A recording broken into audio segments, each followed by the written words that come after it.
आप सभी साथियों को झारखंड नोटबुक के साइंस प्रोग्राम में हार्दिक स्वागत है। आज की सेशन की शुरुआत करती है कल दिए हुए अभ्यास प्रश्न से। कल जो अभ्यास प्रश्न दिए थे उसका आंसर आपको कमेंट बॉक्स में कमेंट करके देना था, जिसका आंसर बहुत सारे विद्यार्थियों ने सही दिया।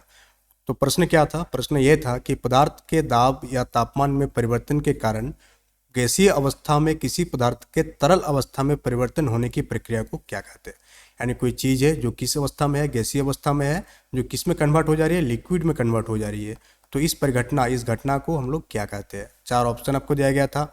बाष्पीकरण, ऑप्शन बी सेचुरेशन यानी कि संतृप्त, ऑप्शन सी कंडेंसेशन यानी कि संघनन, एंड ऑप्शन डी ट्रांसफॉर्मेशन यानी कि रूपांतरण। तो इस सवाल का जो सही जवाब हो जाएगा वो क्या हो जाएगा हम लोगों का? कंडेंसेशन। यानी कोई भी वस्तु का गैसियस स्टेट से लिक्विड स्टेट में चेंज होने की घटना को हम लोग क्या बोलती है? संघनन, कंडक्शन, कंडेंसेशन।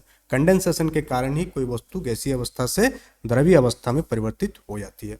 चलिए बढ़ते हैं आज की सेशन की ओर और देखते हैं आज का सेशन का पहला क्वेश्चन क्या है। आगे बढ़ने से पहले अगर आप झारखंड की किसी भी एग्जाम को प्रिपेयर कर रहे हैं तो झारखंड नोटबुक चैनल के साथ जुड़ करके प्रिपरेशन को और बेहतर कर सकते हैं, और आप सब्सक्राइब करने के बाद रोज सुबह 11 बजे लाइव आकर के इन सारे सवालों को हल कर सकते हैं। तो चलिए बढ़ते हैं आज का पहला सवाल की ओर। पहला सवाल आपको एक शून्य स्थान को पूर्ण करना है। आपको शून्य स्थान दिया गया है और बताया गया है कि डैश विस्तार जो होती है वो गर्मियों के दौरान आईफिल टावर को लंबा बनाता है। यानी आईफिल टावर को आपको पता होनी चाहिए, आईफिल टावर कहाँ पर है? फ्रांस में है, और गर्मियों के दिन में इसका लंबाई में वृद्धि हो जाती है, लंबाई में वृद्धि हो जाती है। तो वो जो विस्तार है, किस विस्तार के कारण? आपके पास चार ऑप्शन है। ऑप्शन है थर्मल, ऑप्शन बी ग्रेजिएंट यानी कि ढाल, ऑप्शन सी गुरुत्वाकर्षण, एंड ऑप्शन डी रसायन। तो उस विस्तार का जो सही आंसर है वो क्या है? ऑप्शन ए थर्मल विस्तार। थर्मल विस्तार के कारण ही जो होती है गर्मियों के दिनों में आईफिल टावर की क्या हो जाती है? 6 इंच तक लंबा हो जाती है। कितना इंच तक? 6 इंच तक। तो थर्मल विस्तार किसे कहते हैं? तो थर्मल विस्तार एक घटना है जिसके कारण गर्म होने पर जो धातु होती है वो क्या करती है? एक्सपांड करती है, यानी कि धातुओं में विस्तार होती है। और जब ठंडा हो जाती है तो धातुओं में क्या आती है? कंट्रैक्शन होती है, यानी कि सिकुड़न होती है। तो इस सवाल का सही आंसर आप देंगे वो है थर्मल विस्तार। चलिए बढ़ते हैं आज के सेशन का नेक्स्ट सवाल की ओर। आज के सेशन का नेक्स्ट सवाल है कि भौतिकी में उस नियम का नाम बताएं जो बताता है कि तापमान और दाब की समान परिस्थितियों में सभी गैसों के समान आयतन में अणुओं की संख्या समान होती है। यानी कि ये जो नियम जो इसकी व्याख्या हो रही है, ये इस नियम का नाम क्या है? आपके पास चार ऑप्शन है। अवोगाड्रो का नियम, ऑप्शन बी चार्ल्स का नियम, ऑप्शन सी ओम का नियम, एंड ऑप्शन डी बॉयल का नियम। तो इस सवाल का जो सही जवाब हो जाएगा वो क्या हो जाएगा? अवोगाड्रो का नियम। आप अवोगाड्रो के नियम को विस्तार से समझेंगे। अवोगाड्रो का नियम क्या कहती है कि सभी गैसों का जो समान आयतन, समान तापमान और दाब पर अणुओं की समान संख्या होती है। यानी कोई भी गैस हो, अगर उसमें आयतन वॉल्यूम सेम है, उसका टेम्परेचर इक्वल है और उसका प्रेशर इक्वल है, तो उसमें जो अणुओं की संख्या होगी, नंबर ऑफ मॉलिक्यूल्स होगी, वो क्या होगी? इक्वल होगी। कौन सा नियम बताती है? एवोगाड्रो के नियम यह व्याख्या करती है। चलिए बढ़ते हैं आज का सेशन का नेक्स्ट सवाल की ओर। और नेक्स्ट सवाल है कि जब किसी तरल पदार्थों पर दाब लागू किया जाता है तो दाब परिवर्तन बिना किसी नुकसान के द्रव के हर हिस्से में प्रदर्शित होती है। निम्नलिखित में से कौन सा नियम इस घटना की व्याख्या करती है? यानी कि जब कोई भी तरल चीज़ों पर आप प्रेशर लगाएंगे, दाब लगाएंगे, तो आपको जो है ज़्यादा रेजिस्टेंस फेस नहीं करना पड़ेगा, और क्या होगी? वो दाब जो होती है हर जगह पर क्या हो जाएगी? वो प्रसारित हो जाएगी। हर जगह पर क्या हो जाएगी? वो हर जगह पर ट्रांसमिट हो जाएगी। तो इस नियम को किस नियम से जाना जाता है? चार ऑप्शन दिया गया है। हुक का नियम, बर्नौली का नियम, ऑप्शन सी अवोगाड्रो का नियम, एंड ऑप्शन डी पास्कल का नियम। तो इस सवाल का सही जवाब हो जाएगा पास्कल का नियम।